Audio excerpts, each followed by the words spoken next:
হয়, আমি পাঠশালাৰ আৰু বজালীৰ সকলো সাংবাদিক বন্ধুকে আজি ইয়াতে নিমন্ত্ৰণ কৰিছিলোঁ।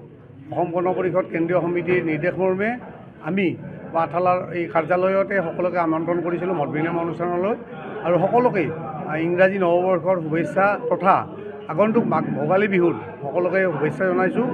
অনাগত 26 চনটো সকলোৰে বাবে সুখৰ হওক, মংগলময় হওক, তাৰে কামনা কৰিছোঁ। বজালী নিশ্চিত বুলি ঘোষণা কৰিছে, সেই সন্দৰ্ভত বিশদভাৱে আপুনি জনাব লাগে।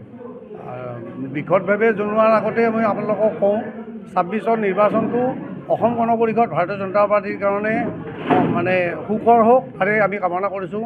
অনাগত দিনত অসম গণ পৰিষদ ভাৰতীয় জনতা পাৰ্টীৰ মিত্ৰজোঁটৰ NDA নেতৃত্বত অসমত চৰকাৰ হ'ব, তাৰ আমি আশা কৰিছোঁ। আৰু নিশ্চিতভাৱে সেইটো অসম গণ পৰিষদ ভাৰতীয় জনতা পাৰ্টী তথা মিত্ৰজোঁটৰ NDA চৰকাৰ হ'ব।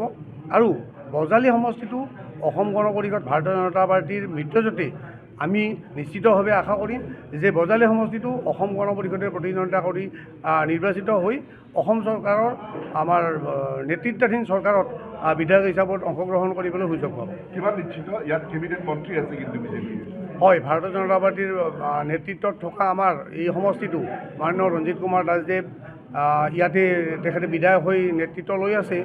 যিহেতু মিত্ৰজোঁট কোনটো সমষ্টি কোন দিশে যায় সেইটো আমাৰ অসম গণ পৰিষদ আৰু ভাৰতীয় জনতা পাৰ্টী কেন্দ্ৰীয় নেতৃত্ব সিদ্ধান্ত গ্ৰহণ কৰিব, আৰু আমি আশাবাদী 100% আশাবাদী যে অসম গণ পৰিষদ দলে ইয়াতে প্ৰাৰ্থিত্ব পাব। যিকোনো খবৰৰ বাবে যোগাযোগ কৰক আমাৰ এই নম্বৰত 9181 307 221।